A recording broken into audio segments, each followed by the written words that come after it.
आज दिनटी एक ऐतिहासिक एवं समस्त स्मरणीय दिन निश्चित भाव इतिहास यह स्वर्णाक्षर लिपिबद्ध हो रही। विगत 2 वर्ष तले आज दिन में ओडिशा साधारण जनता एवं आमर कार्यकर्ता कर शुभेच्छा सहयोग आशीर्वाद कारण अखंड परिश्रम करने कारण ओडिशा रे एक राजनीतिक परिवर्तन भारतीय जनता पार्टी सपक्ष रही। निश्चित भाव में ये केवल परिवर्तन नुहे, विगत दशंधि धरी जो दुर्नीति भ्रष्टाचार व्यभिचार एवं कुशासन चलता तार परिवर्तन ही एक विश्वास और विश्वसनीयतार शासन प्रतिष्ठार मूलदुआ आरंभ होती।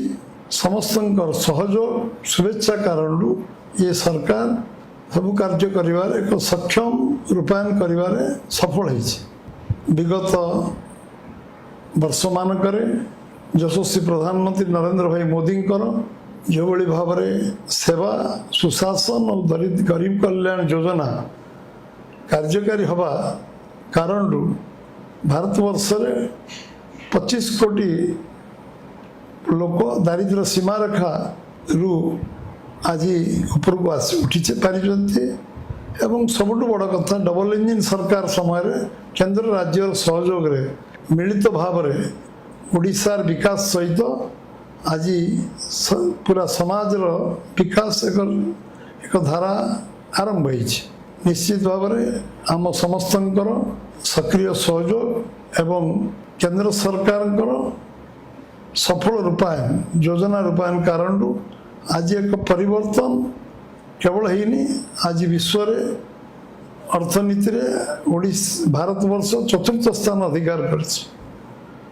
जीडीपी रे आज ओडिशा गोटे अग्रगण्य राज्य रे परिणत होइछि एवं आमे समस्ते कर प्रतिबद्धता एवं निष्ठा सहयोग एवं समस्त शुभेच्छा आम आशा करुचु।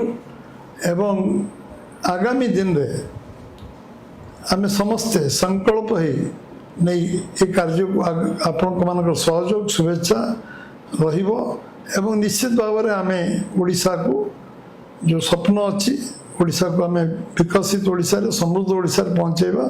निश्चित भाव में आज दिन से संकल्प नेबा समय आछि। समस्त बहुत बहुत शुभेच्छा, धन्यवाद।